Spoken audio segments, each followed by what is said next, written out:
Alesia era mi mejor amiga. Recurría a ella para todo. Ella siempre era positiva y bromeaba sobre todo. Recuerdo que era una madre muy feliz. A Alesia le enseñaron a ser buena. Y llegué a saber que Rashad no era el mismo tipo de persona que ella. Creo que Rashad tenía celos de la atención que Alesia prestaba a cualquiera. La quería para él solo. Yo le dije a Alesia que se alejara de él. Que ese chico tenía algo que no estaba bien, que estaba loco. No sabes de lo que esta persona es capaz. Tienes que esperarte lo peor. 24 años, su hijo Joe y su mejor amiga, Liz Ayala, estaban de vacaciones en Puerto Rico. Era un hotel grande, con su playa privada. Íbamos a la piscina, salíamos a comer. Nos lo pasamos genial. ¡Para! ¿Qué? Estábamos Alesia, Joe y yo en la habitación del hotel. ¡Para! Alesia estuvo muy relajada en esas vacaciones. Desconectó de lo que estaba pasando en casa. Fue como un descanso de la realidad. New Haven, Connecticut. Alesia había nacido el 20 de junio de 1992 en New Haven, Connecticut. Sus padres eran Sandy y George Mesquita. Mi hijo tendría 3 o 4 años. Estaba enamorado de su hermanita. Y fue un momento precioso de mi vida. A ella le encantaba el colegio. Cuando volvía a casa, hacía los deberes enseguida. Siempre intentaba sacar sobresalientes. Durante su primer año de instituto, Alesia conoció a su mejor amiga, Liz. Alesia era muy extrovertida. Su personalidad era lo más. Era muy bromista. Creo que eso era algo que ella y yo teníamos en común. Así que conectamos. En 2010, Alesia empezó a salir con un compañero de clase, Joseph Martínez. Alesia y yo empezamos como amigos. Siempre estábamos juntos en clase, nos ayudábamos. Y llegados a un punto empezamos a salir. Alesia era muy cariñosa. Y un día pensamos, ¿por qué no nos casamos y estamos juntos para siempre? En febrero de 2012, Joseph y Alesia se dieron el sí quiero. Fuimos al ayuntamiento, fue una ceremonia pequeña. Éramos una pareja feliz. Salimos y disfrutamos de una buena cena y de nuestra compañía. 11 meses después, en enero de 2013, Alesia dio a luz a un bebé, Joe. Fue una época muy feliz. Alesia estaba radiante. Es algo que te cambia la vida. Yo solo quería hacerlo todo mejor en la vida. Por él y sobre todo por ella. Joe se puso a buscar un trabajo mejor y lo encontró y empezó a trabajar en un hospital, mientras Alesia se dedicaba a ser madre. Era una madre genial. Lo hacía todo por él. En este vídeo están compartiendo una lengua de golosina. Siempre hacían tonterías como esa.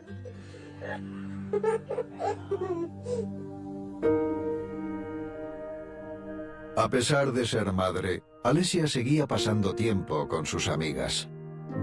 Como madre, a veces necesitas algo de tiempo sin tus hijos. Así que cuando Alesia quedaba conmigo, nos desestresábamos. Nos íbamos de viaje. Vamos de paseo por la ciudad. Hola, chicas. Habíamos ido a Nueva York al cumpleaños de mi prima y Alesia me cogió el móvil y se puso a grabarnos. Íbamos haciendo el tonto de vuelta al coche. Liz, hola. Ese día lo pasamos genial. Fiesta de chicas. Pero de vuelta en New Haven, la presión de la paternidad afectó a la relación entre Alessia y Joe. Después de nuestro viaje, el matrimonio de Alessia y Joseph se estaba desmoronando. Creo que ella estaba estresada por estar siempre con su hijo y no tener un respiro. Las cosas no iban bien. Creo que Alessia iba en otra dirección. Quería más de su vida. Alessia y yo nos casamos muy jóvenes. Y se nos quedó pequeño. No digo que estuviera bien. Dejé mis sentimientos a un lado por mi hijo y estuve ahí para él. En junio de 2018 se separaron. Alessia y su hijo se mudaron con Liz. Ella y Joe eran como la luz de mi vida. Alessia estaba cocinando y mientras yo la grababa, siempre lo pasábamos genial. No teníamos que hacer nada extraordinario para divertirnos, solo cantar en la cocina canciones antiguas y pasar el rato. Alessia siguió criando a su hijo con su exmarido Joseph, mientras se adaptaba a su nueva vida. Alessia estaba ilusionada. Creo que volvió a sentirse más ella misma. Volvió a tener citas y parecía muy feliz.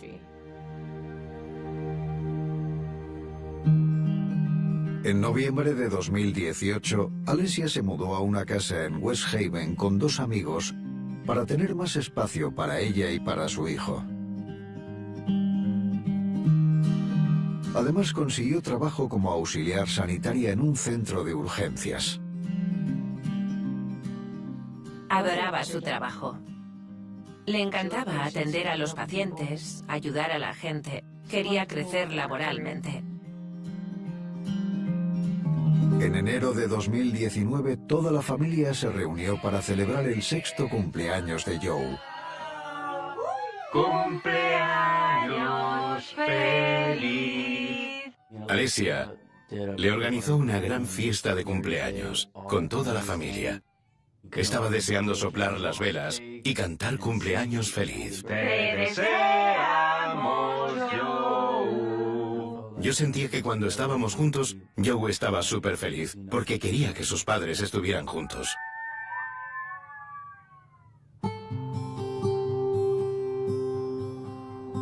Pero Alessia había conocido a alguien nuevo.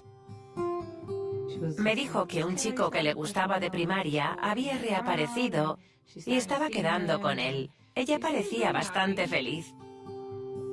Se llamaba Rashad Newton. Trabajaba como carpintero en la empresa de su tío. Ah, sí. Alessia le estaba grabando con un filtro para la voz. ¡Mira la cámara! Déjanos. ¡Para! Parece que se lo pasaban bien en pareja, haciendo el tonto. ¿Me estás grabando? Estaba haciendo algo. Dios mío. Después de 8 meses de relación, Alessia descubrió que estaba embarazada.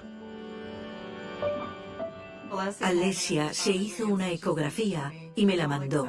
Estaba muy emocionada. Dijo, mira, mira. Y yo le dije de broma, ¿qué es? No pensaba que Alessia quisiera tener más hijos a corto plazo.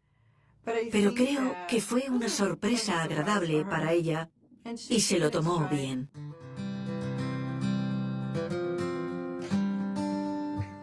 Sandy estaba deseando conocer al nuevo novio de su hija e invitó a la pareja a cenar. Él era muy sobón. La rodeaba con el brazo, le cogía de la mano y parecía muy cariñoso con ella. Eran de 2 mundos diferentes.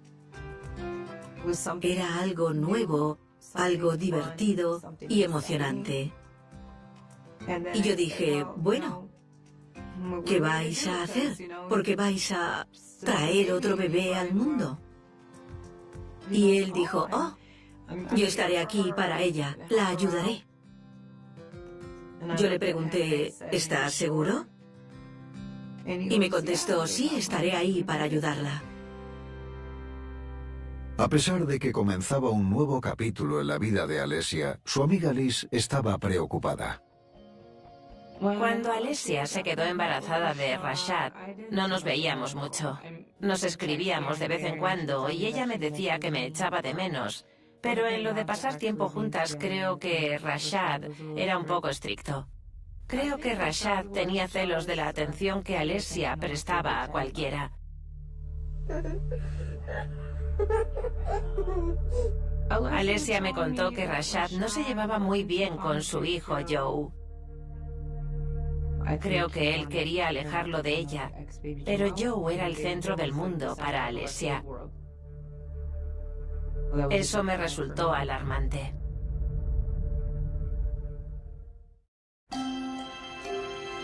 En octubre de 2019, la familia de Alesia le organizó una fiesta para conocer el sexo del bebé.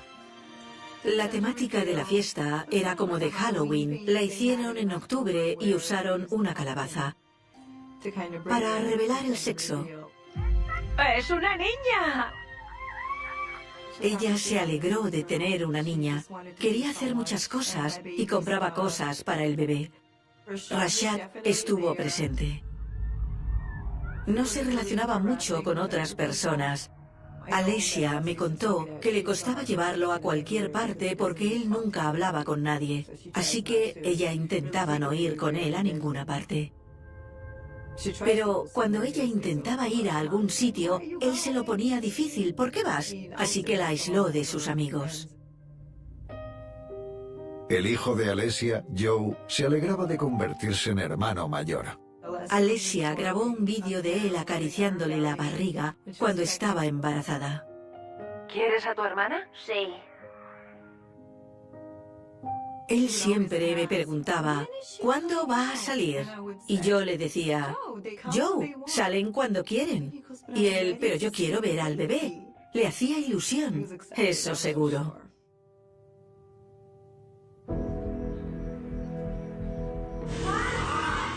Una, dos y tres. ¡Salta! ¡Salta! Un día invité a Alesia a la piscina.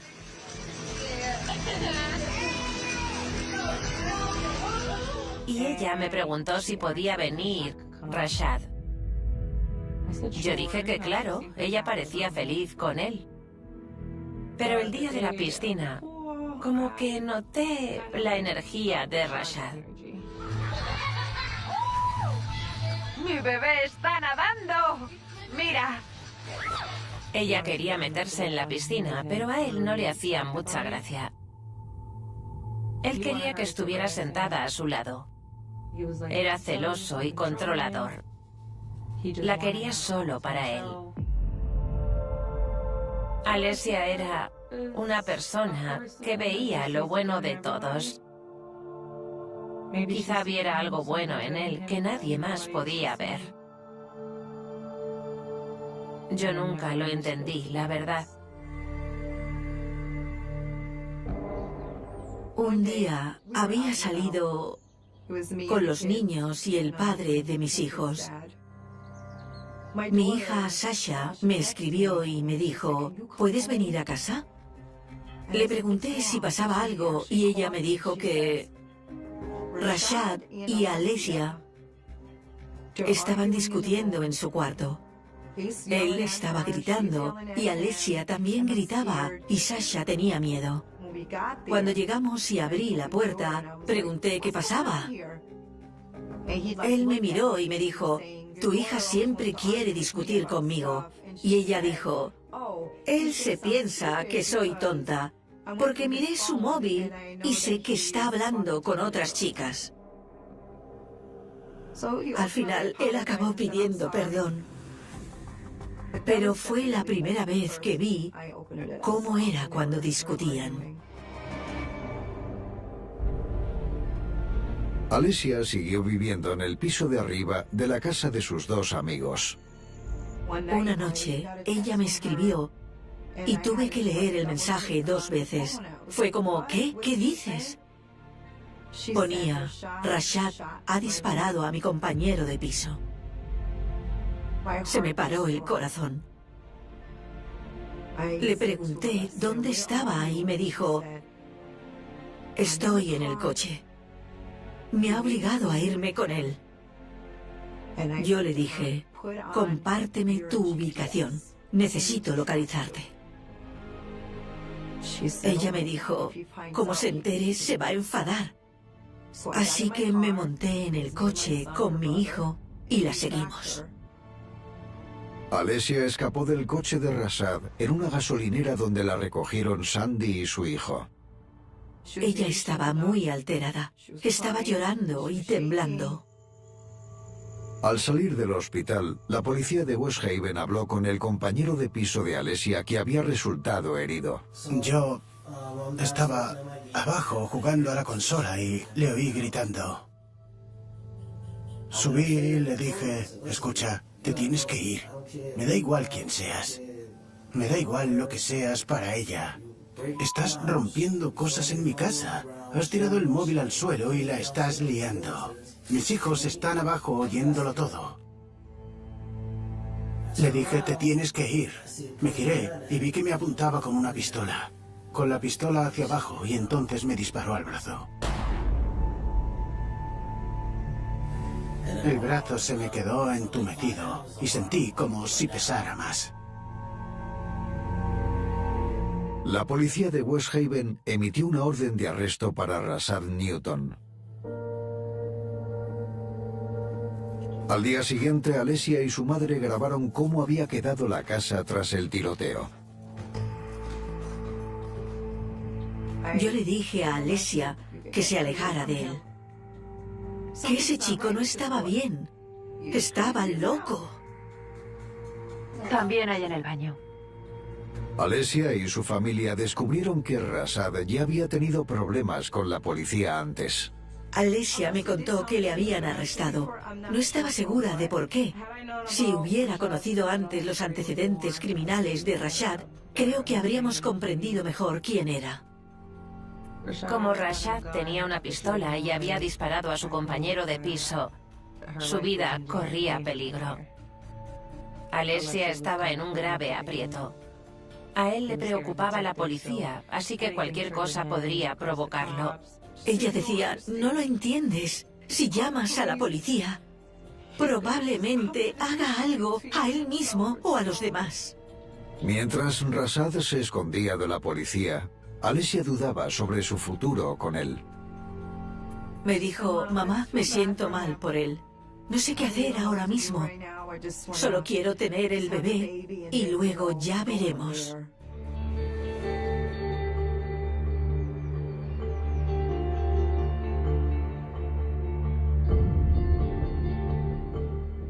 Como madre y abuela, yo estaba muy ilusionada, así que visité a Alessia esa tarde en el hospital.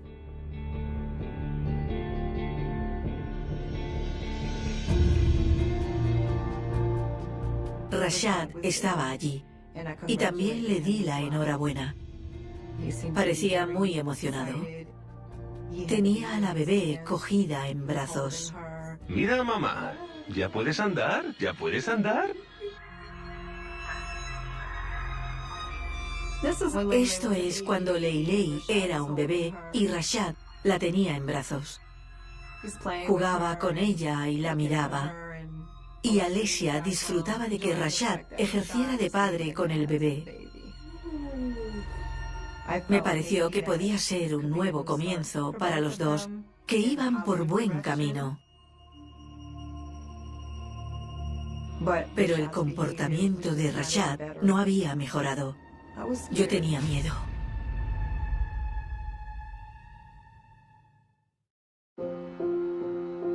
Marzo de 2020. Como la orden de arresto seguía pendiente, Rashad volvió a esconderse con Alessia y el bebé. Mientras, la pandemia del coronavirus dejó a Alessia sin trabajo. Alessia era auxiliar en un centro médico que iba a cerrar. Ella tenía algunos problemas económicos y yo nunca vi que Rashad tuviera trabajo. Creo que Alesia era la que mantenía a la familia. No recuerdo que él pagara nada. Alesia estaba muy estresada en aquella época. Estaba muy delgada, pálida y parecía muy cansada. Alesia dedicaba toda su energía a criar a sus hijos. Muy bien. Pero Rashad tenía celos. Rashad estaba celoso de Alaya. Ella sentía que no podía prestar mucha atención a Alaya porque para Rashad resultaría un problema. Di, venga ya. Di, ¿qué haces? Venga, dilo. Alesia estaba grabando a Alaya. En este vídeo ya es un poco más mayor. Diles que vas a hacer eso. Ade due dambala. Amor. Dame el poder, te lo suplico. Me fijé en que estaba recitando el poema de Chucky cuando invocan a los espíritus. Amor. Dame el poder, te lo suplico. Venga. Que no. Y se reía. Es raro que una persona hiciera eso con un bebé en brazos. Eso me preocupó un poco.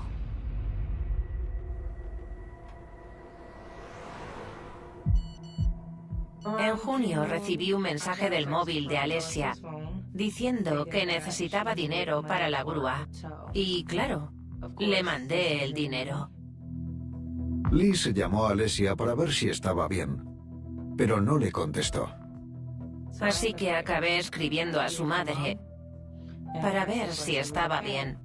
Y cuando Alesia me escribió desde la cuenta de su madre de una red social y me contó que Rashad le había quitado el móvil y que estaba llamando pidiendo dinero, haciéndose pasar por ella, estaba destrozada. Recuerdo que me escribió un par de veces diciendo que quería marcharse. En julio recuerdo que Alesia me contó que Rashad la había apuntado con una pistola.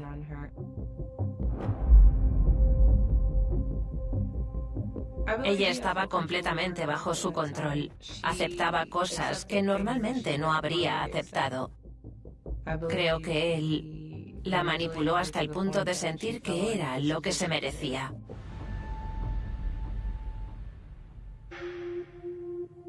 Ella me contó que Rashad le daba mucha pena. Él había tenido una vida dura y ella solo quería ayudarle. Yo le dije que no sabía por qué le daba pena, porque ella no le daba pena a él. Ella me contó varias veces que él la había amenazado, que si le abandonaba, iría a matar a su familia.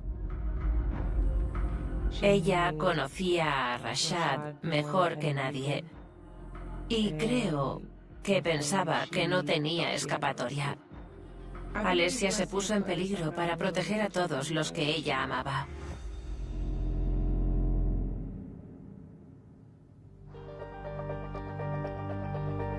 El comportamiento impredecible de Rashad forzó a Alesia a tomar medidas. Planeaba mudarse con sus hijos y vivir con su hermano George. Alesia iba a dejar a Rashad de verdad. Quería una nueva vida. Empezar de cero. Quería algo mejor para sus hijos. Decía que estaba harta de él, que estaba lista para irse. Me pidió que fuera a recogerla y lo hice. Me monté en el coche enseguida y fui a recogerla. Grabé el trayecto por si Dios no quisiera, pasaba algo. Las cosas con él eran tan impredecibles en ese punto que no sabía qué podría haber hecho. Pero no pasó nada. Ella se vino conmigo. 19 de marzo de 2021. Ese mismo fin de semana Alesia quedó con su amiga Liz. Se le notaba en la cara que estaba agotada por todo en la vida. Hablamos de cosas positivas. Queríamos disfrutar del verano y quedar más con los niños. Teníamos esperanzas de que Alesia recibiera ayuda y fuera a terapia. 2 días después, 21 de marzo de 2021. Llegué a casa del trabajo y ella estaba vestida. Se había peinado. Tenía la bolsa del bebé que estaba en la sillita del coche. Le pregunté, Alesia, ¿dónde vas? Y me dijo, voy al súper. Le pregunté, ¿con quién vas? Y me dijo, ahora vuelvo. Yo le dije, espero que no vayas con el padre de tu hija después de todo lo que ha pasado. Le supliqué que no fuera. Y ella me miró y me dijo, estaré bien. Me dijo que me quería y yo le dije, bueno, te quiero. Si necesitas algo, me llamas. Y eso fue todo.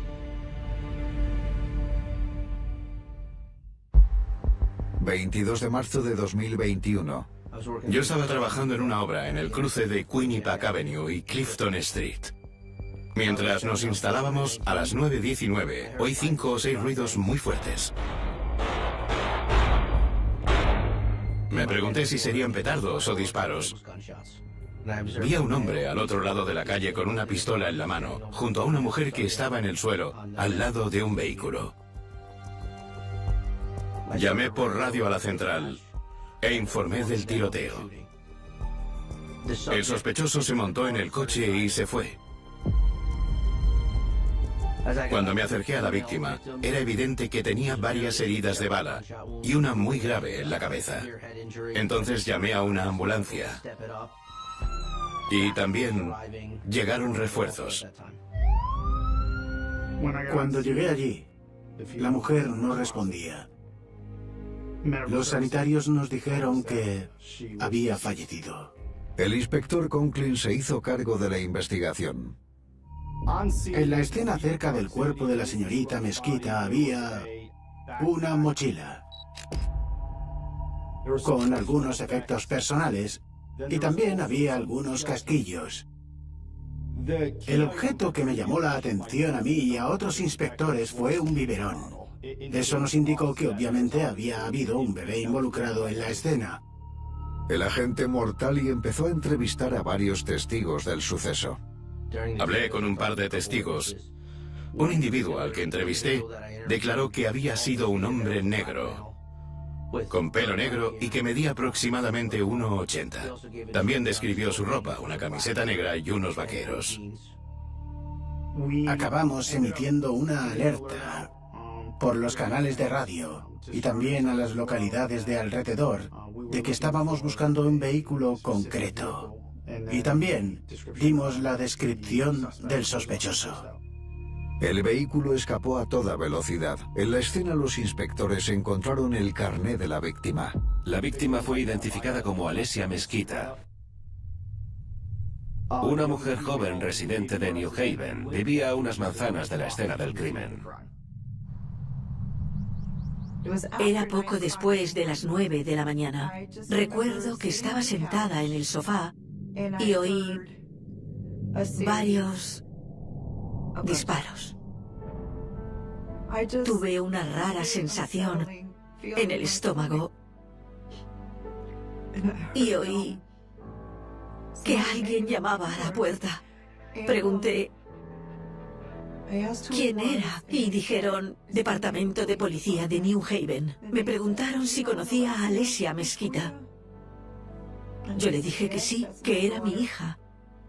Y que si mi hija estaba tirada, muerta en la calle, tenían que decírmelo, porque su asesino era Rashad Newton y tenían que buscarlo. Cuando le informaron del fallecimiento de Alesia Mesquita, su madre Sandra inmediatamente nombró a un sospechoso. Sabía que Rashad Newton era inestable, violento y agresivo con su hija. Me dijo que la habían disparado varias veces. Sandra informó a los inspectores de que el señor Newton solía conducir un coche gris. Era el mismo vehículo que el agente Mortali había visto alejarse tras el tiroteo. En ese momento, Rashad Newton pasó a ser sospechoso de este caso.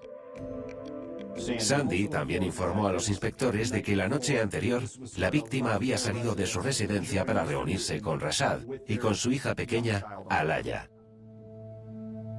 Entonces pregunté dónde estaba el bebé. Tuve que mantener la compostura y no ponerme a gritar y a llorar, porque tuve que afrontar el hecho de que mi hija había muerto y mi nieta estaba desaparecida.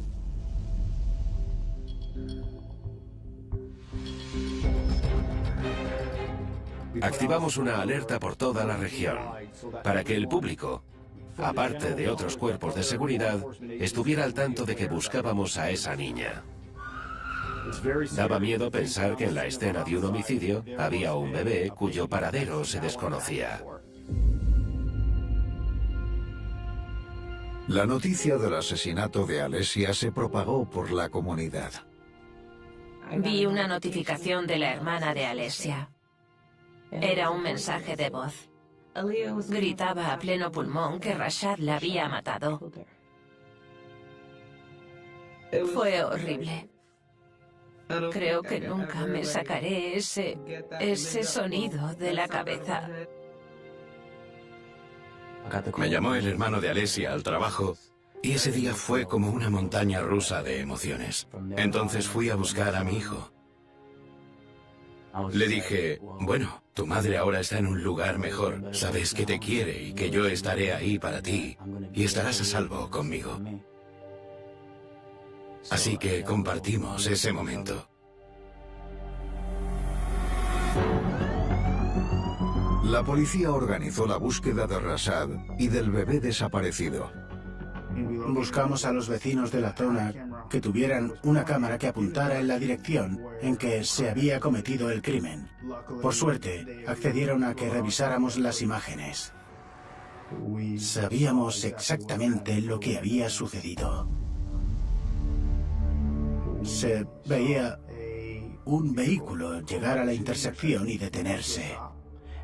Entonces, una mujer se baja del asiento del copiloto y se dirige hacia la puerta trasera del coche. El vehículo arranca, la mujer corre hacia el coche y empieza a gritar. Cuando la mujer se acerca al coche, se abre la puerta del conductor. Un hombre se baja del coche y dispara 6 veces.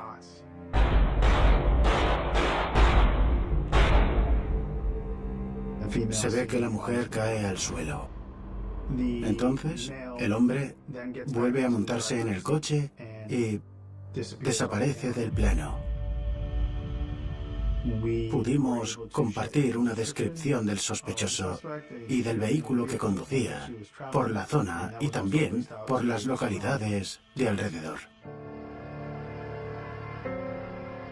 Mientras se intensificaba la búsqueda del vehículo, el subinspector Gary Hamill lo encontró aparcado en una zona residencial a las 10:30, aproximadamente una hora después del incidente, no muy lejos de la escena del crimen.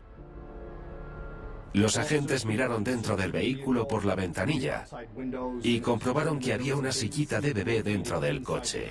Sin embargo, no localizaron ningún menor dentro del vehículo. Los inspectores encontraron otra cámara de seguridad cerca del vehículo del sospechoso. Al revisar las imágenes de seguridad, vimos que a las 9:22 el coche aparcaba en la residencia de Russell Street, minutos después del homicidio. Seguimos viendo el vídeo y aparecía un hombre negro, de pelo corto, con una chaqueta negra y morada y vaqueros, que se bajaba del vehículo. El aspecto del individuo coincidía con el hombre que la cámara había grabado disparando a Alessia. Ese individuo sacó un bebé de la parte trasera del vehículo y continuó a pie con el bebé por Russell Street, hacia Clifford Street e Eastern Street. Esa persona acababa de ejecutar a una mujer a plena luz del día, en mitad de la calle. Se te pasan 1000 preguntas por la mente al pensar en la seguridad de ese bebé.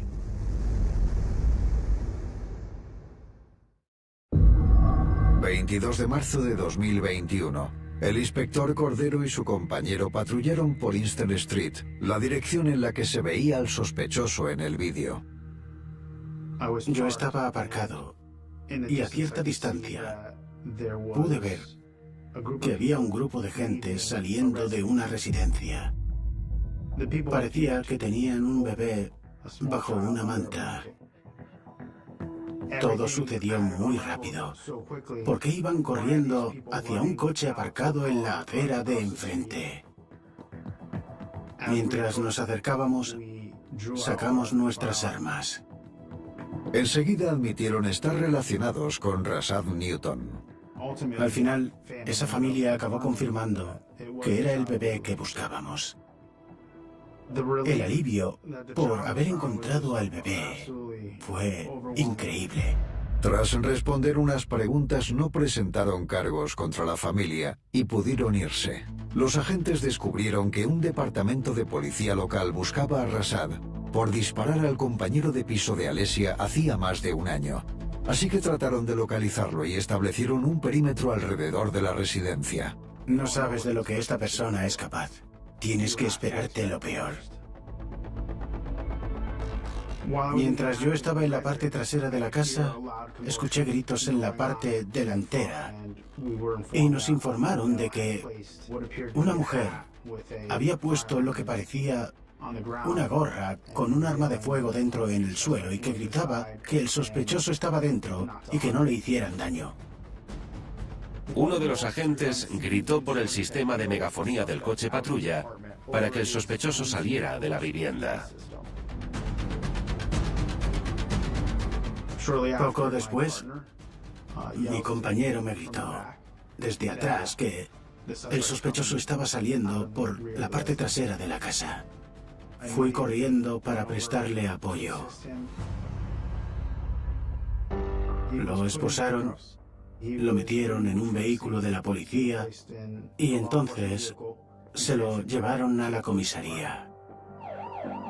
No hay una sensación mejor que sentir que no solo has podido recuperar un bebé, sino que has pillado a un sospechoso al que viste cometer un crimen atroz. Es gratificante, pero al fin y al cabo, una joven había perdido la vida y un bebé había perdido a su madre.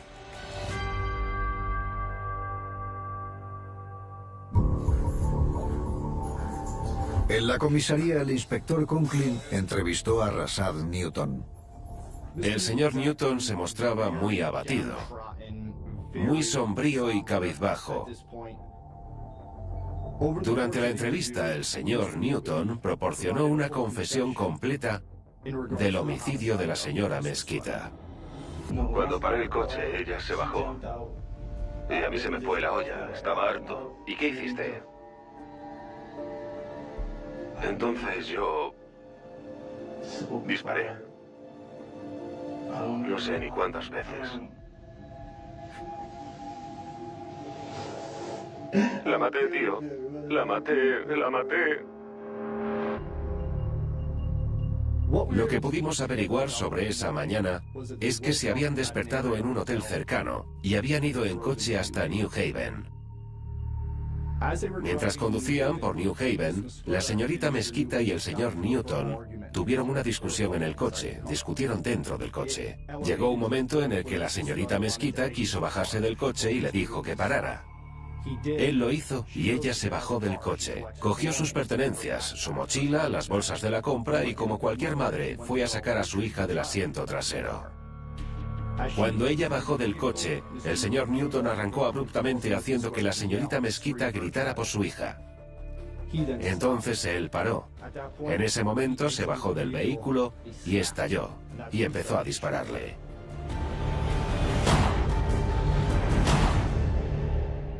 Sus acciones me parecieron increíblemente despiadadas.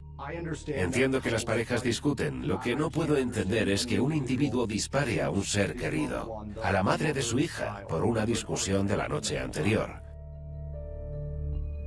No sé si llegaremos a conocer la verdad de lo que sentía o pensaba él.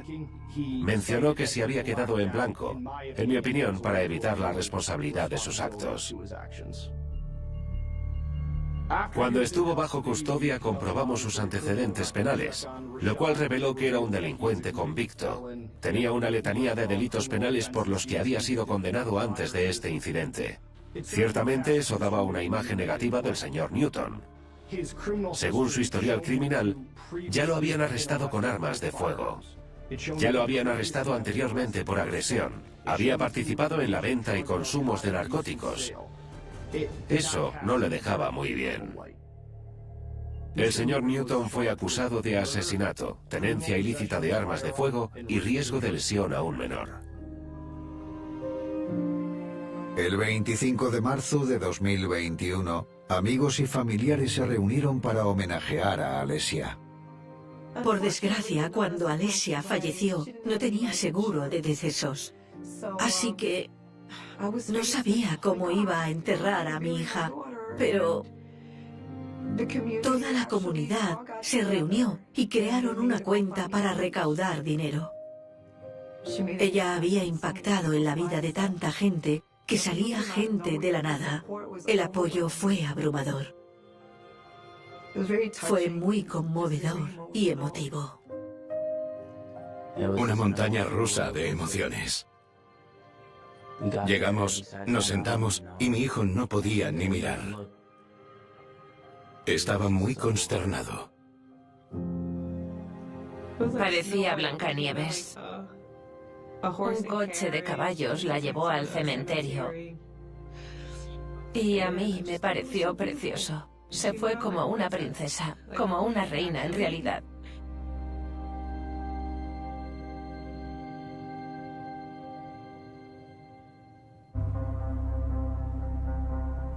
El 1 de diciembre de 2022, Rashad Newton se declaró culpable del asesinato de Alessia Mesquita. También se declaró culpable de la agresión del compañero de piso de Alessia en su casa de West Haven en 2020. El 26 de enero de 2023, Rashad Newton fue condenado a 35 años de prisión. Personalmente, llevo varios años investigando homicidios. Este, en mi opinión, es uno de los homicidios más malvados que he visto hasta la fecha. Nos quitó a una gran amiga, una hija y madre maravillosa. Buen trabajo, ¿eh? El 22 de marzo de 2021 perdí a mi hija. Y volví a ser madre porque tengo la custodia de Alaya y la he estado criando desde entonces. Y será duro cuando ella se haga mayor y quiera saber dónde está su madre. Mi mensaje para cualquiera que tenga un familiar, una amiga o conozca a alguien que sea víctima de violencia doméstica es que las advertencias están ahí por algo. Hay que informarse sobre las formas adecuadas de salir de una relación abusiva, porque hay formas de hacerlo.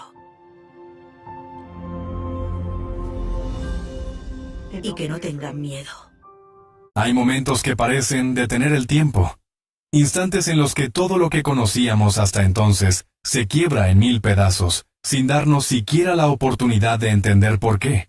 Ese fue uno de esos días, el 15 de noviembre de 2013, a las 16:42 de la tarde. Las cámaras de seguridad de un edificio en Santiago de Chile captaron a una mujer en la planta baja, justo frente a un ascensor. Iba cargando un maletín de cuero negro y una bolsa plástica con lo que parecían ser documentos.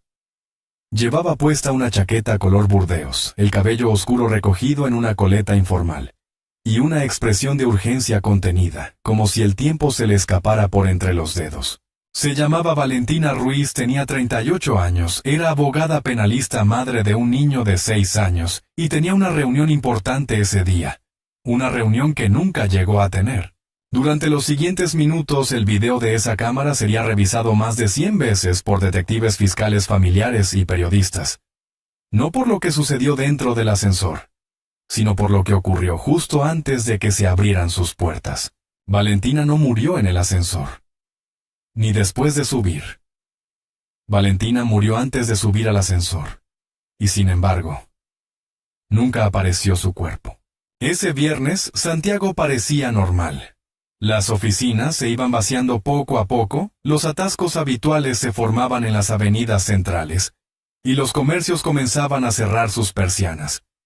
En la oficina donde trabajaba Valentina, en el piso 8 de un edificio corporativo de 12 plantas en la comuna de Providencia, varios compañeros la habían visto salir a almorzar sola como acostumbraba cuando necesitaba pensar. Dijeron que había estado más callada de lo habitual, algo distraída. Otros comentaron que había recibido una llamada justo antes de salir. Una llamada de número desconocido que atendió sin pronunciar una palabra, solo escuchando. La expresión que tenía al colgar no era de miedo, pero sí de algo que no pudieron describir. A las 16:39 Valentina regresó al edificio. La cámara de la entrada la muestra identificándose con su tarjeta magnética, saludando con un gesto mecánico al conserje. Luego caminó hacia los ascensores. Hasta aquí todo parecía cotidiano. Pero 3 minutos después, Valentina simplemente desapareció. El ascensor que ella esperaba estaba detenido en el piso 12. Bajaba lentamente haciendo paradas en el 9, y luego en el 6. En ningún momento se detuvo en planta baja. Y lo más extraño, cuando las puertas se abrieron, Valentina ya no estaba allí. No había salido por otra puerta. No había entrado al ascensor. Simplemente se esfumó. El conserje dijo no haberla visto irse. Las cámaras exteriores del edificio no mostraban a nadie saliendo por la calle. Nadie, ni siquiera la cámara justo encima del ascensor, registró movimiento alguno que explicara su desaparición. Pero el dato más inquietante vino 1 hora más tarde, cuando su celular fue hallado. Dentro del ascensor, en una esquina, sin señales de lucha, sin huellas dactilares, y con la pantalla bloqueada desde las 16:43. Como si alguien o algo lo hubiera colocado allí en silencio. La policía llegó al lugar a las 18:11. Inicialmente se trató como un caso de persona desaparecida, pero algo en la escena inquietaba incluso a los agentes más experimentados. No había lógica, no había rastros, no había errores. Era como si alguien hubiera borrado intencionalmente toda huella de Valentina. Su bolso con documentación legal sensible no apareció. Su cartera con tarjetas bancarias tampoco. No hubo movimientos en sus cuentas, ni llamadas, ni registros de uso en redes sociales. Su hijo fue recogido del colegio por una amiga de la familia, que fue avisada cuando Valentina no se presentó como cada tarde. Las horas pasaron. El miedo se instaló. Y en la madrugada siguiente, cuando las cámaras fueron revisadas por peritos especializados, el caso dejó de ser una simple desaparición. Se convirtió en algo más oscuro. A las 16:42 segundos, Valentina está de pie frente al ascensor. Revisa su reloj. Mira hacia su izquierda, luego hacia su derecha. Y entonces, su rostro cambia. Es solo un parpadeo, pero suficiente. Sus ojos se agrandan. Se le tensa la mandíbula. Aprieta su bolso con más fuerza y da un paso hacia atrás, como si hubiese visto algo, o a alguien. Pero las cámaras no registran a nadie más en ese momento. Entonces Valentina gira. Rápido. Como si huyera de algo invisible. Se sale del encuadre por la izquierda. Y no vuelve a aparecer. Jamás. Las autoridades consideraron todo tipo de posibilidades: un acceso oculto, una puerta de mantenimiento, un error en la cámara. Pero no todo fue comprobado. No había ningún punto ciego. No había cortes. No había forma humana de que alguien desapareciera de esa manera. Y sin embargo, lo hizo. La familia de Valentina, especialmente su hermana Camila, inició una campaña mediática desesperada. Apareció en noticieros, organizó búsquedas, publicó afiches. Valentina no se fue por voluntad propia, repetía ante cada micrófono. Ella estaba en medio de un caso importante. Estaba recibiendo amenazas. Tenía miedo. Pero no lo dijo todo. Ese caso importante del que hablaba Camila se refería a una denuncia que Valentina llevaba contra un empresario muy influyente en la zona Germán Salazar, acusado por una exempleada de explotación sexual, lavado de dinero y abuso físico. Un hombre con poder, contactos, y antecedentes, borrados con dinero. La denuncia había sido aceptada a regañadientes por un fiscal, que apenas podía tocar el tema, y aunque no había sido formalmente admitido a juicio Valentina, había recibido advertencias. Déjalo ir. No vale la pena, le dijeron. Esto es más grande de lo que crees. Ella no hizo caso. En los días siguientes a la desaparición, algo empezó a inquietar aún más a los investigadores. No era solo lo inexplicable del caso, era la presión silenciosa. Órdenes informales de dejar de remover, peticiones internas de archivar, y sobre todo llamadas anónimas al fiscal del caso en las que una voz distorsionada repetía: ella ya pagó por lo que hizo, no insistan. ¿Pero qué había hecho Valentina? ¿Qué había descubierto? Camila comenzó a escarbar entre los papeles de su hermana. Revisó correos, libretas, discos duros, y en una carpeta con la etiqueta privado encontró algo. Una serie de notas escritas a mano, casi todas en mayúsculas, fragmentadas, desordenadas. Pero entre ellas, una frase se repetía: el ascensor no fue el final, fue el punto de partida. ¿Qué significaba eso? Era una metáfora, un mensaje. Camila se lo llevó al fiscal. Este no quiso involucrarse oficialmente, pero uno de los detectives del caso, Luis Herrera, sí se interesó. Luis era un investigador veterano, alguien que ya no se impresionaba fácilmente. Pero había algo en esta desaparición que le tocaba una fibra distinta, un eco de un caso antiguo. Uno que también involucraba a un edificio, un ascensor, y una desaparición sin huellas. Luis comenzó a comparar registros. Revisó planos del edificio. Descubrió que en la planta baja había existido antiguamente una segunda puerta de mantenimiento tapiada en 2009. Según los obreros que participaron en la reforma, esa puerta daba a un antiguo pasillo de servicio clausurado por motivos de seguridad. Pero lo extraño fue que al inspeccionar físicamente el lugar, descubrieron marcas recientes en el cemento, como si alguien hubiese forzado la pared desde dentro. Un análisis más profundo reveló algo escalofriante tras la capa superficial. Había un hueco vertical como un túnel estrecho, sin iluminación, sin acceso oficial, con apenas espacio para que una persona pasara agachada. Luis descendió junto a dos forenses. Lo que encontraron allí desafió toda lógica. En el fondo del hueco, entre escombros y cables viejos, había una prenda de ropa femenina doblada cuidadosamente. Encima una nota escrita con rotulador negro sobre papel blanco. Esto no termina aquí. No había sangre, no había cuerpo, no había señales evidentes de violencia. Pero la prenda era la misma chaqueta Burdeos que Valentina llevaba el día que desapareció. El hallazgo reabrió el caso con más fuerza, pero también trajo consecuencias. A los 3 días Luis Herrera fue apartado de la investigación, sin explicaciones públicas, sin justificación interna, simplemente relevado. La presión era evidente. Habían tocado algo que no debía ser tocado. Camila no se rindió. Empezó a grabar todo, a documentar cada paso, y subió un video a redes sociales en el que entre lágrimas decía: mi hermana no se cayó, no huyó, no se suicidó. A mi hermana la desaparecieron. Y lo hicieron con recursos, planificación y con la seguridad de que nadie preguntaría por ella.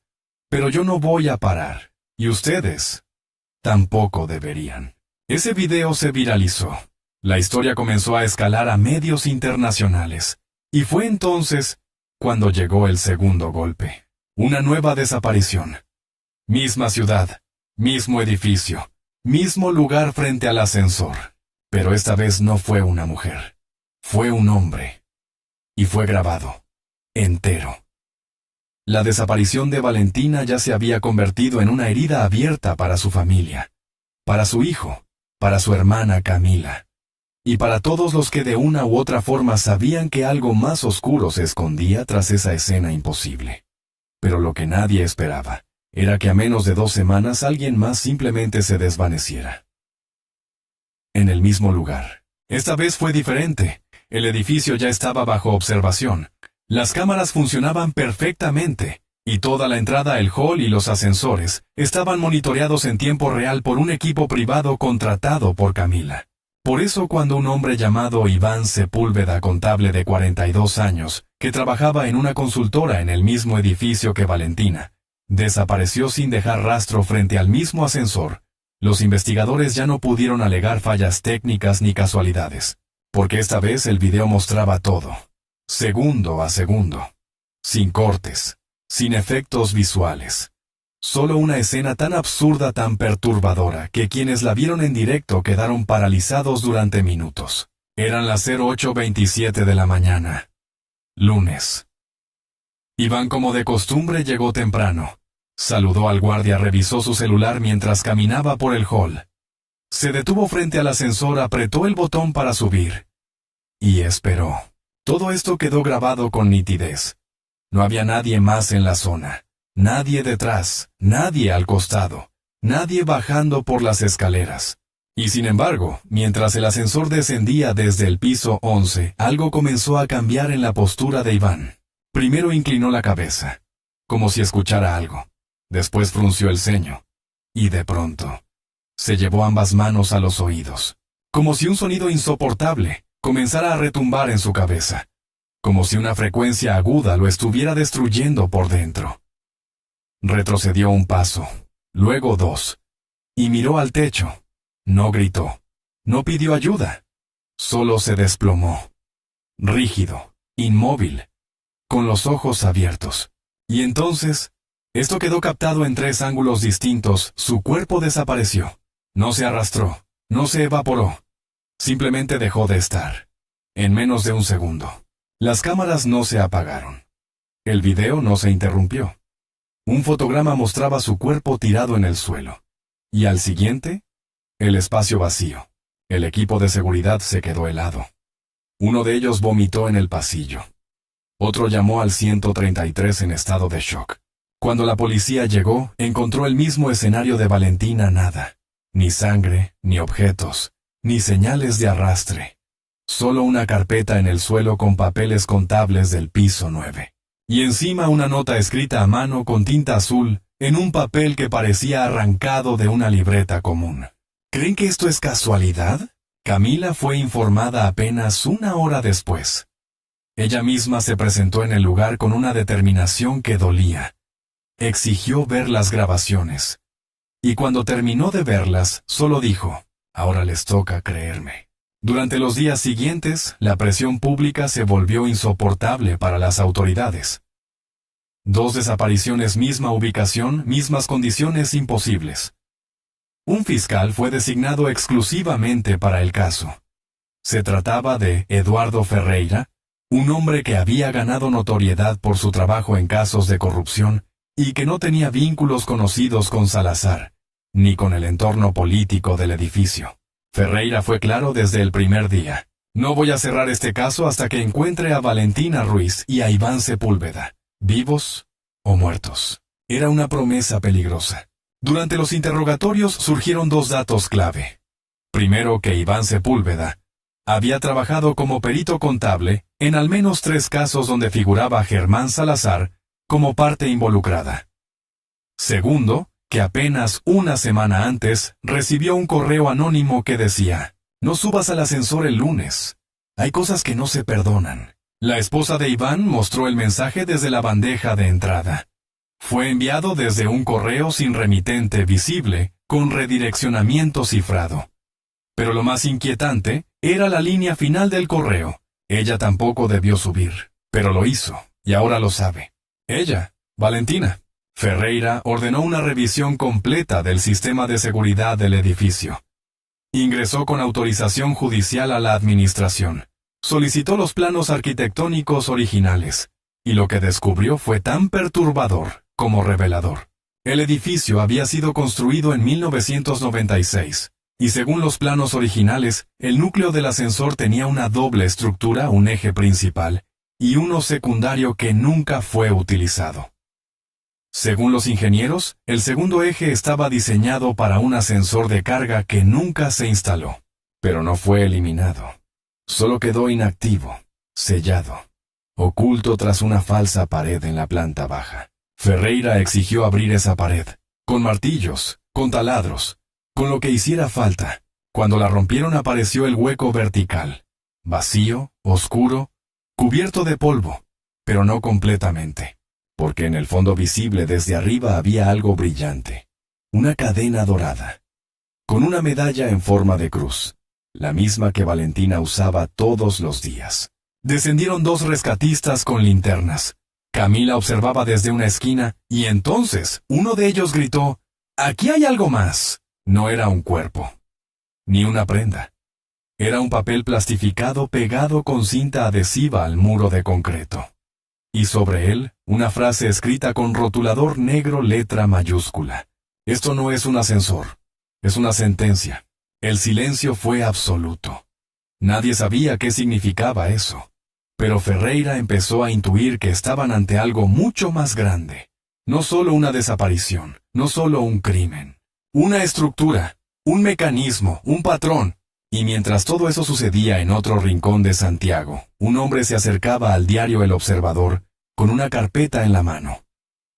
Vestía un abrigo gastado, los ojos rojos, las manos temblorosas. Se presentó como Óscar Andrade y pidió hablar con el director. Lo dejaron pasar. Media hora después, el director del diario envió un correo urgente al fiscal Ferreira. En el asunto solo decía, «Tienen que verlo». En la carpeta había más de 40 páginas. Notas, nombres, mapas, códigos de ascensores, croquis de edificios. Y en la primera hoja con tinta negra, lista de desaparecidos en ascensores. Chile, 1996-2013. El documento registraba al menos 12 casos, todos con un mismo patrón. Personas solas. Frente a un ascensor, en edificios construidos o modificados entre 1995 y 1999. Desapariciones inexplicables. Archivos cerrados. Familias silenciadas. Ninguno de esos casos se conectó jamás con otro. Hasta ahora. Ferreira fue a ver personalmente a Óscar Andrade. Quería saber quién era y por qué tenía esos documentos. Óscar con voz baja y rota dijo lo siguiente. ¿Mi hija? Desapareció en 2004. Tenía 19 años. Estaba en su primer trabajo. Me dijo que la esperara en la plaza, que bajaba en 5 minutos. Nunca llegó. El guardia dijo que la vio frente al ascensor, pero no subió. Nunca salió. Nadie hizo nada. Me dijeron que se había escapado, que quizás se había suicidado. Yo sabía que no. Yo lo sentí. Ferreira, conmovido, le preguntó por qué guardó todo eso en silencio durante tantos años. Óscar lo miró con los ojos húmedos y dijo, porque pensé que estaba solo. Pero cuando vi lo de Valentina en la televisión, supe que había vuelto. Que había vuelto. Y Óscar respondió sin dudar, el ascensor negro. Ese fue el nombre que cambió el caso. Ese fue el punto en que el expediente dejó de llamarse Desaparición de Valentina Ruiz, para convertirse en una investigación nacional. Porque el ascensor negro no era solo un hueco en un edificio, era una historia. Una leyenda urbana. Un susurro que se repetía en foros oscuros, blogs antiguos y testimonios rotos. Una historia que decía que entre 1995 y 2005 se construyeron en Santiago 8 edificios con una misma firma de arquitectura. Una firma que desapareció misteriosamente en 2006. Una firma que diseñó ascensores que a veces no llevaban a ningún piso. Ascensores que en ciertas horas abrían las puertas a otra cosa.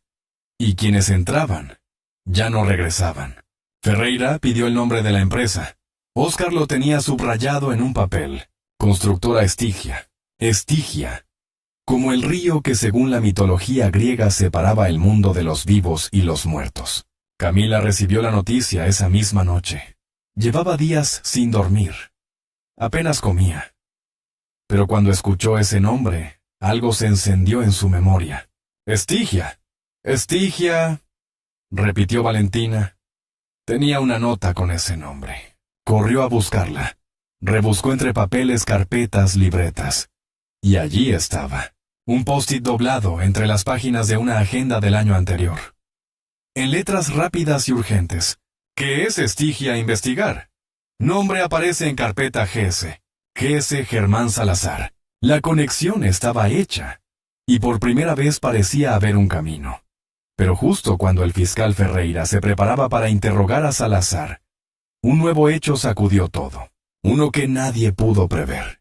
Una mujer apareció, confundida, caminando desnuda por una carretera rural a 43 kilómetros de Santiago, con la mirada perdida, las uñas arrancadas, y una palabra escrita en la espalda con marcador negro, nivel 3. No sabía su nombre, no recordaba dónde había estado. Solo repetía una frase una y otra vez. No subas, no subas, no subas. Cuando los agentes de la patrulla rural vieron a esa mujer tambaleante, cubierta de tierra con la piel agrietada por el sol, y una palabra escrita en la espalda como una advertencia violenta, lo primero que pensaron fue que estaban ante una víctima de secuestro.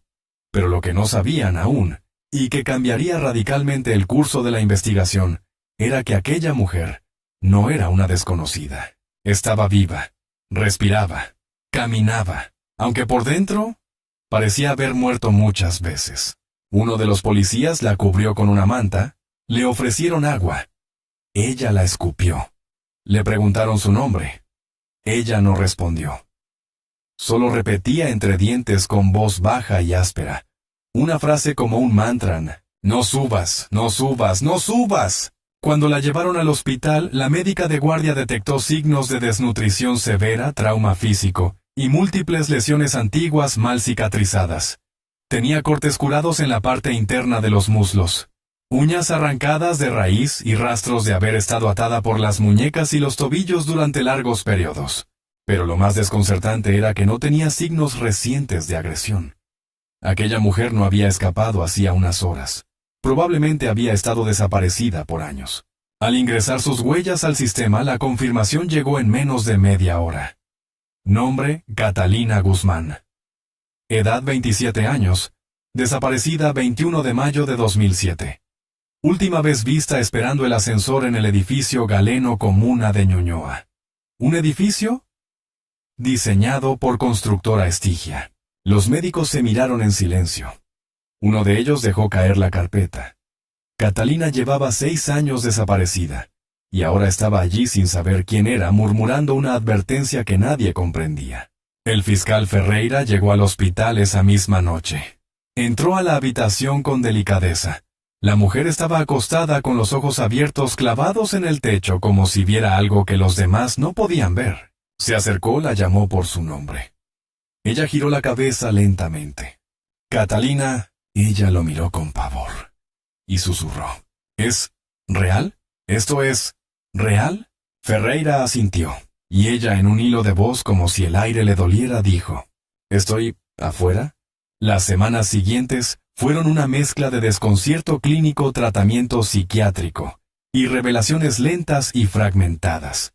Catalina no podía hablar de forma coherente por más de unos minutos. Pero cuando lo hacía, sus palabras eran cuchilladas de terror. Contó que nunca subió al ascensor, que algo la empujó por la espalda cuando se abrió la puerta, que no fue un empujón físico sino algo invisible como una fuerza de succión que la arrancó del pasillo.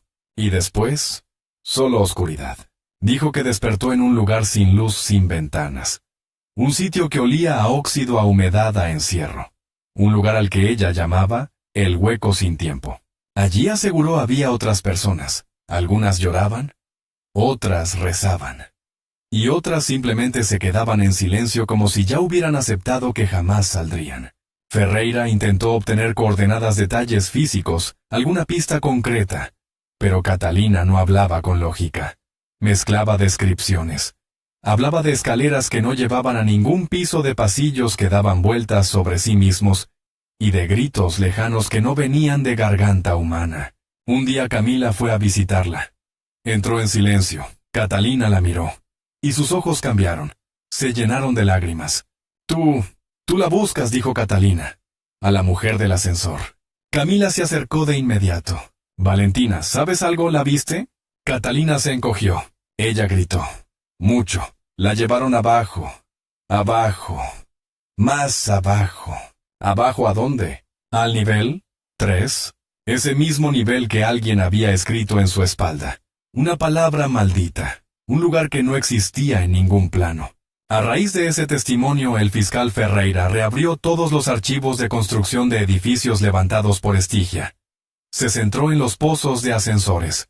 Todos sin excepción estaban diseñados con un nivel subterráneo adicional, no declarado oficialmente. Un nivel bajo la tierra. Sin acceso por escaleras. Sin uso administrativo. Sin explicación. Un nivel que no aparecía en los planos entregados a las municipalidades, pero sí en los documentos internos de la constructora obtenidos por el propio Oscar Andrade. Y había algo más. Una palabra escrita en varios planos internos, en mayúsculas como título del diseño, Silent Eve. Ferreira reunió a un grupo técnico para inspeccionar uno de los edificios antiguos aún en pie. Eligieron el edificio Bellamar cerrado desde 2010, tras un incendio. Forzaron la entrada. El lugar estaba cubierto de polvo, humedad y cables oxidados. Bajaron por la estructura de ascensor con arneses. Pasaron el nivel 1, el 2. Y luego, encontraron una compuerta sellada con remaches.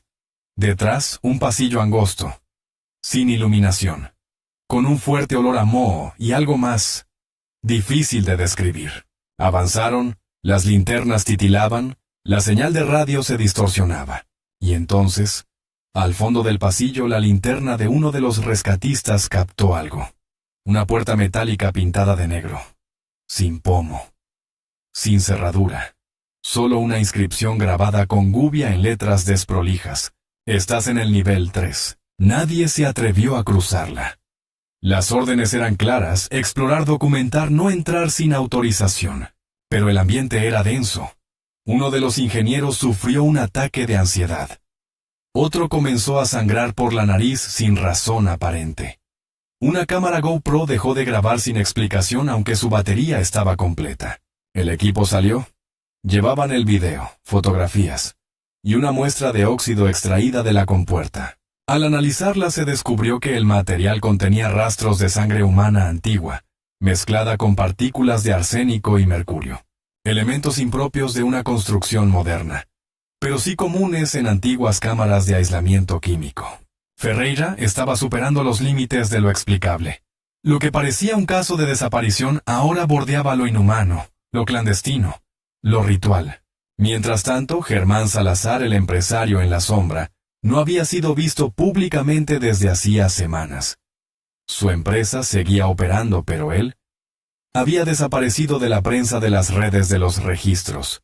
No respondía a citaciones judiciales, no contestaba correos, y su abogado aseguraba que estaba de viaje en el extranjero. Pero un informante anónimo entregó un dato inquietante al fiscal. Salazar no viajó. Está en una finca al sur. Se esconde. Tiene miedo. Porque él sabe lo que hay en el nivel 3. Él ayudó a construirlo. Ferreira pidió una orden, organizó un operativo, y el 18 de diciembre a las 3 de la madrugada irrumpieron en una propiedad vallada en las afueras de Valdivia. Allí, en una casa de piedra sin ventanas, encontraron a Salazar, sentado en el suelo, con la cabeza rapada, cubierto de símbolos dibujados con carbón, y frente a él una pared con docenas de fotos, todas de personas desaparecidas, y en el centro ampliada una imagen de Valentina Ruiz, con una palabra escrita encima: eligió subir. Salazar fue arrestado sin resistencia. No habló durante las primeras 48 horas, pero al tercer día, al ser interrogado directamente por Ferreira, pronunció una frase en voz baja. Una frase que aún hoy atormenta a todos los que estaban presentes. Ustedes creen que ella murió. Pero no. Ella aún está bajando. La frase de Germán Salazar cayó como un martillo sobre la conciencia del fiscal Ferreira. Ella aún está bajando. No era una metáfora. No era poesía. Salazar no hablaba en clave. Lo decía con una seriedad tranquila, casi ceremonial, como si fuese una verdad que solo unos pocos tuvieran derecho a conocer. Ella aún está bajando. La idea en sí era escalofriante. Porque, ¿qué significaba seguir bajando? ¿Acaso ese pozo, ese nivel 3, no era el fondo? ¿Existía algo más abajo aún? ¿Un nivel 4, 5? ¿O peor? Ferreira miró a Salazar esperando que continuara. Pero el empresario solo cerró los ojos y comenzó a recitar una oración en latín que nadie en la sala reconoció de inmediato. Un detective la grabó con su celular y la envió a traducir. El resultado llegó esa misma tarde, donde la luz no alcanza, donde el tiempo se deshace, donde el cuerpo deja de ser cuerpo. Allí habita el precio del silencio. Los psiquiatras que evaluaron a Salazar coincidieron en un diagnóstico estado de alteración psicótica, inducida por aislamiento, paranoia, y posible psicosis por trauma. Pero Ferreira no estaba convencido. Salazar no parecía loco, no deliraba, no fluctuaba, no gritaba, solo hablaba poco pero con exactitud. Y tenía miedo, miedo real, de algo que conocía bien. Ferreira solicitó una autorización judicial para realizar un interrogatorio extendido bajo vigilancia médica. Se le concedieron 48 horas. No era mucho, pero era todo lo que necesitaba si lograba quebrarlo. En la sala solo estaban ellos dos. Un cristal unidireccional, 2 cámaras encendidas, y una tensión como de aguja en la garganta. Ferreira comenzó de forma directa. ¿Qué construyó su empresa en esos edificios, Salazar? Silencio. ¿Qué hay en el nivel 3? Nada. Valentina Ruiz está desaparecida. Iván Sepúlveda también. Y usted tenía relación con ambos, y con la empresa Estigia, y con los planos donde aparece ese nombre Silenti VM. ¿Qué es Silenti VM? Salazar entrecerró los ojos. Luego, como si soltara una carga insoportable, habló. No lo construimos nosotros, solo seguimos un diseño. Esa confesión fue el inicio de un relato que no cabía en ninguna ley penal. Salazar explicó que en el año 1995 recibió una oferta de inversión para su recién fundada constructora. Una sociedad silenciosa sin rostro que ofrecía planos detallados, financiación completa y una promesa. Nuestros edificios durarán para siempre, pero deben tener espacio para el silencio. Le dieron un sobre sellado. Dentro, planos de elevadores. Pero no eran elevadores normales. Eran estructuras verticales sin destino, sin motores visibles, sin registros eléctricos. Cada edificio debía tener un pozo oculto sin función aparente. En los planos se llamaba nivel 3, Silenti VOM.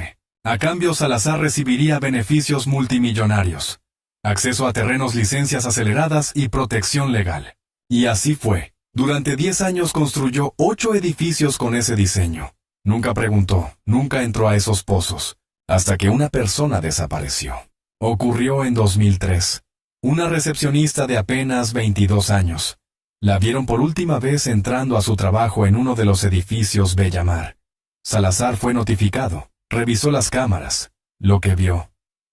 No se lo contó a nadie. La grabación mostraba a la joven esperando el ascensor. Y cuando las puertas se abrieron, una sombra cruzó el umbral. No una persona. Una silueta negra apenas visible como una figura hecha de humo. La mujer se quedó inmóvil. Y luego fue arrastrada hacia adentro. La puerta se cerró. Y el ascensor nunca se movió. El video desapareció misteriosamente días después.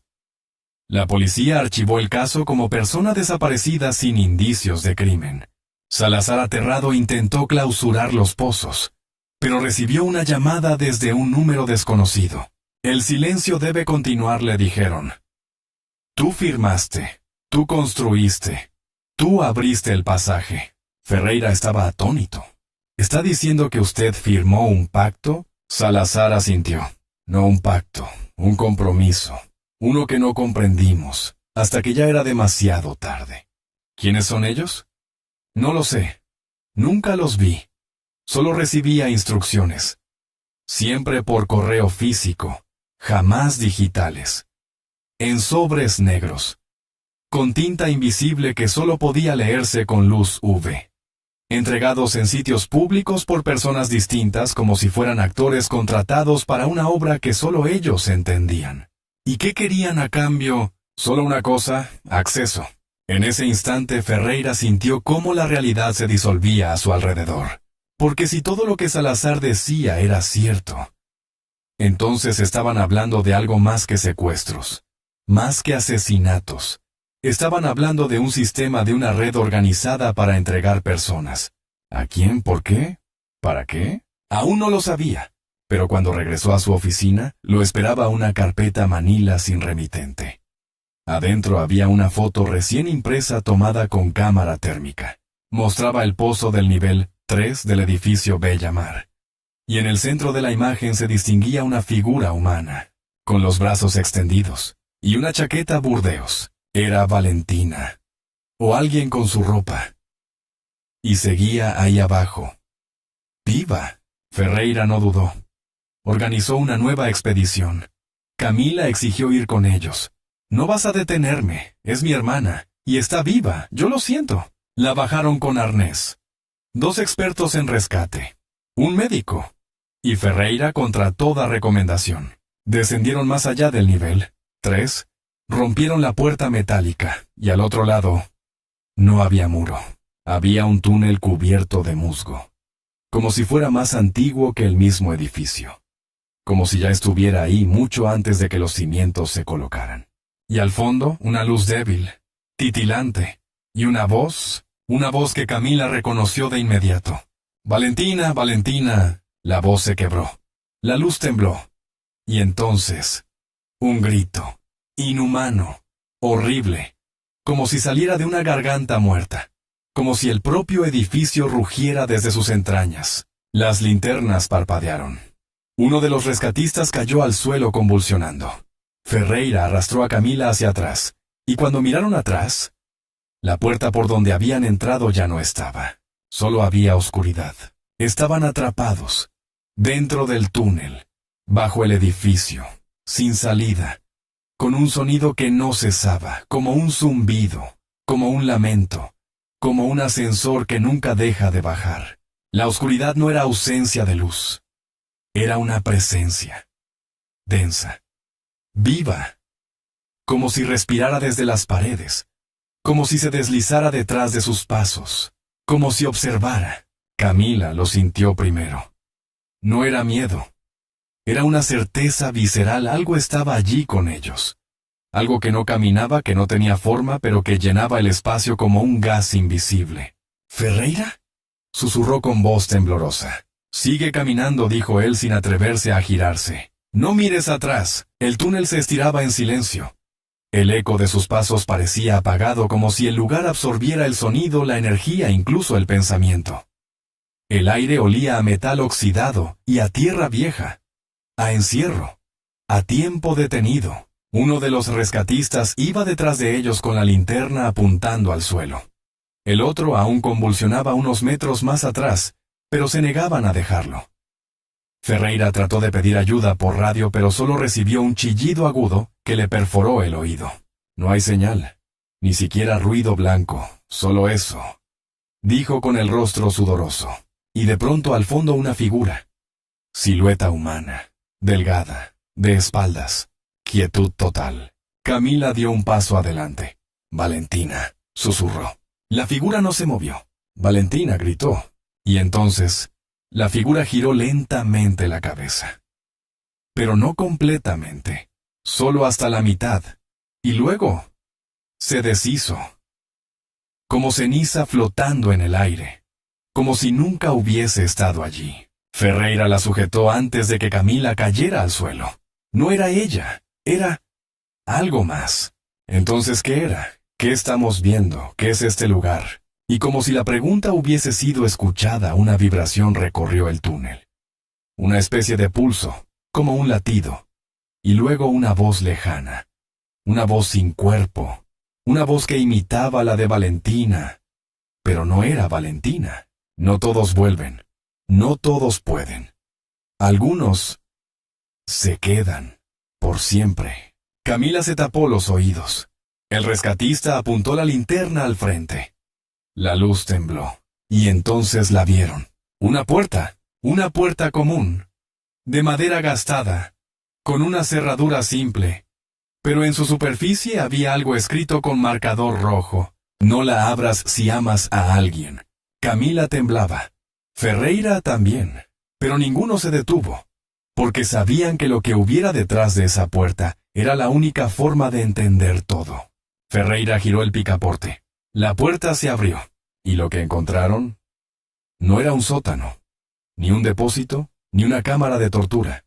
Era una habitación de oficina, pintada de blanco, con escritorios, carpetas, lámparas de escritorio encendidas. Todo limpio, organizado. como si aún estuviera en uso. ¿Qué es esto? Camila caminó hacia una de las mesas. Había fotos, carpetas, y en la pared colgados con chinchetas perfiles de personas, nombres, fechas, fotos de carnet. Y al centro en letras negras grandes, seleccionados para Silenchivme. Las fotos eran reales. Personas desaparecidas en Santiago en los últimos 30 años. Todos registrados como desaparecidos sin evidencia criminal. Todos ignorados por la prensa. Todos archivados. Y junto a cada foto, una evaluación, sumiso. Sin redes. Vive solo. Padres ancianos. Trabajo monótono. Nadie haría preguntas. Un sistema, una lógica, una cacería. Camila se tapó la boca con ambas manos.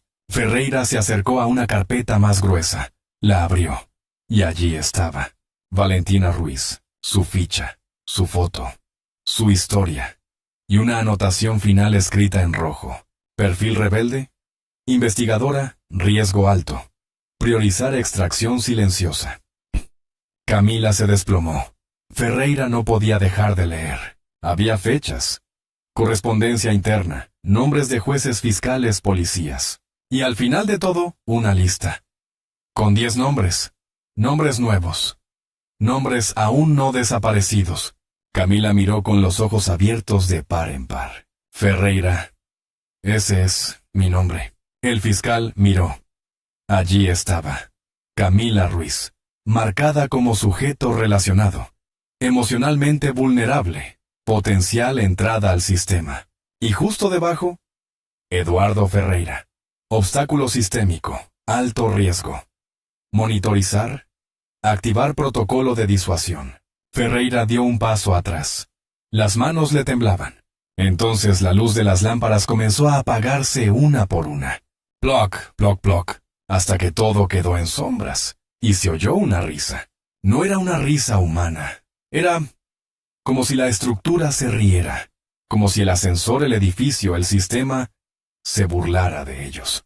Intentaron volver por donde habían entrado, pero la puerta había desaparecido. Otra vez. En su lugar una pared lisa como si nunca hubiese existido una entrada. Quedaron atrapados en esa sala. Y entonces, frente a ellos, una pared comenzó a abrirse.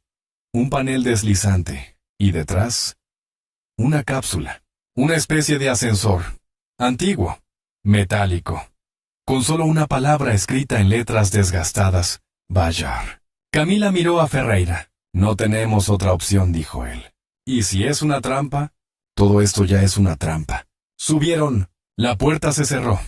Y el ascensor comenzó a descender.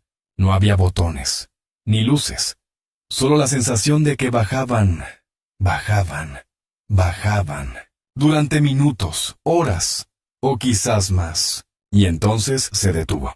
Se abrió la puerta, y allí estaba, una ciudad subterránea, abandonada, llena de estructuras metálicas, pasillos de concreto, luces intermitentes, y en el centro una silueta, desnuda, cubierta de polvo, de pie, mirando al vacío. Camila corrió. Gritó su nombre. Valentina. La figura giró. Era ella, más delgada, con el rostro marcado por el horror, pero viva. Camila la abrazó entre lágrimas. Valentina no respondió al principio. Solo dijo muy despacio, «Te dije que no bajaras». Valentina no lloró, no gritó, no preguntó por su hijo, no pidió ayuda. Solo miró a su hermana con una mezcla insoportable de reconocimiento y derrota.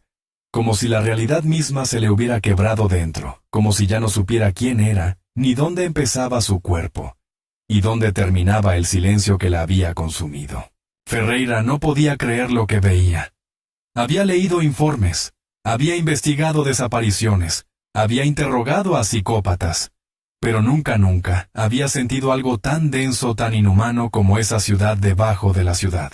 Porque eso era lo que habían encontrado, una urbe olvidada, sepultada sin tiempo, con estructuras metálicas oxidadas, que parecían haber sido construidas hace siglos. Y sin embargo todo estaba conectado a cables modernos, a sistemas de monitoreo, a generadores que aún funcionaban. Un lugar donde alguien o algo seguía operando. Valentina caminaba descalza. Cada paso que daba era un eco de sufrimiento. Su espalda mostraba marcas antiguas, cortes finos, golpes. Sus uñas eran irregulares crecidas a la fuerza. Y en su brazo izquierdo, tatuado con una tinta que parecía industrial, había un número 49A. Camila no podía respirar. Verla ahí tan viva y tan destruida al mismo tiempo le partía el alma.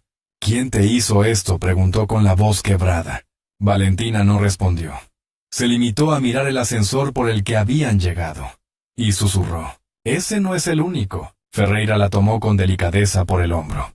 Tenemos que sacarte de aquí, Valentina. Ella se lo quedó mirando largo rato.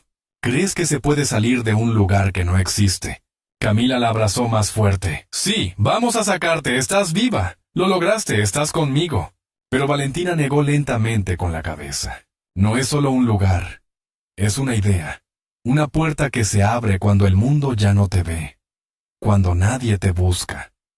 Cuando te vuelves invisible. Ferreira intentó encontrar una salida. El ascensor por el que bajaron había desaparecido. En su lugar ahora había un pasillo oscuro. Parecía que el espacio mismo se reconfiguraba a voluntad de algo que no comprendían. Valentina los guió. Cruzaron salas vacías con escritorios llenos de polvo. Pasaron junto a habitaciones con cámaras de vigilancia encendidas, mostrando en tiempo real imágenes de edificios comunes en la superficie. Personas normales. Ascensores funcionando. Y junto a cada pantalla un contador de tiempo. Uno marcaba 00, 0 de tono del 352. Otro 00000012. Otro más 0. 10, 11, 34. Ferreira se acercó. ¿Qué es esto? Valentina respondió con una voz hueca. Temporizadores. Cada uno es una cuenta regresiva. Cuando llega a 0, alguien desaparece. Camila tembló. ¿Quién controla esto? Valentina respondió sin emoción. Nadie. Ya no. El sistema se alimenta solo. Como un reloj que olvidaron apagar. Llegaron a una gran sala redonda como un teatro subterráneo. Al centro una plataforma metálica. Y sobre ella una figura sentada en una silla. Parecía humana. Vestía un traje gris. Tenía la cabeza cubierta por una máscara negra. En sus manos una carpeta. No se movía, no hablaba. Valentina lo miró con odio. Él era el último que firmaba. Ferreira se acercó. La figura no reaccionó. Le quitó la carpeta. Dentro había registros de entregas, nombres, fechas, firmas. Y al final, una carta, manuscrita, firmada por Germán Salazar. Cuando esto acabe, yo no estaré aquí. Pero alguien más ocupará el lugar. Siempre lo hacen, porque siempre hay silencio por entregar. Ferreira cerró la carpeta, le arrancó la máscara al hombre, y lo que vio debajo, lo dejó sin palabras. El rostro estaba completamente cubierto de vendas. No tenía ojos, ni labios. Solo una boca cosida y una nariz rota. Camila se apartó. El hombre seguía vivo. Respiraba apenas. Valentina explicó. A veces el precio por firmar es no poder volver a hablar nunca más. No podían quedarse ahí. Camila se estaba desmoronando. Valentina caminaba cada vez más lento. Pero justo cuando decidieron retroceder, la luz parpadeó. Todo el suelo vibró. Y una voz retumbó en las paredes como si hablara desde el centro de la tierra. Se han saltado el protocolo. El silencio debe continuar. Las pantallas comenzaron a fallar. Las puertas metálicas se cerraban una tras otra. Y desde uno de los túneles comenzaron a oírse pasos, no humanos, pasos múltiples, descoordinados. Como si algo avanzara con más extremidades de las que debía tener. Valentina gritó. ¡Corran! Y entonces lo vieron. Una figura, alta, delgada, con múltiples brazos, sin rostro, cubierta de cables que se movían como serpientes. Avanzaba flotando apenas sobre el suelo. Camila gritó. Ferreira disparó. Las balas no hicieron nada. Corrieron por el pasillo contrario. La criatura los siguió. El túnel se cerraba tras ellos como una garganta devorando. ¿Y al fondo? Una puerta abierta, con luz blanca. Una palabra escrita arriba. Subir. Camila llegó primero. Valentina detrás. Ferreira empujó con fuerza. El ascensor se cerró. La criatura gritó desde el otro lado. Un sonido que no tenía origen, que dolía en los huesos, como si cada célula del cuerpo supiera que aquello no debía existir. El ascensor comenzó a subir, rápido. Demasiado rápido. Camila abrazó a su hermana. Valentina cerró los ojos. Y Ferreira con la mano temblorosa sostuvo la carpeta robada del hombre sin rostro. El sistema colapsaba, pero ellos estaban saliendo. Y entonces, antes de que llegaran a la superficie, una voz se coló por los altavoces del ascensor. Una voz conocida, la voz de Salazar. El silencio no muere. Solo se muda de edificio. El ascensor emergió con un zumbido agudo, como si algo dentro de sus engranajes supiera que no debía estar subiendo, que lo que transportaba no tenía permiso de volver a la superficie. Era ya de madrugada cuando las puertas se abrieron. El aire era distinto, limpio, real. Camila fue la primera en salir tropezando con la mirada nublada, abrazando a Valentina como si la muerte misma estuviera intentando arrebatársela de nuevo. Ferreira salió después apretando contra su pecho la carpeta como si sujetara un secreto demasiado pesado para seguir existiendo. Estaban de vuelta, en el hall del edificio Bellamar, donde todo había empezado. Y sin embargo, algo no cuadraba. El conserje los miró sin reconocerlos. El reloj marcaba las 4:16 am, pero el cartel del mostrador decía miércoles 4 de diciembre. Ellos habían entrado el 21 de diciembre.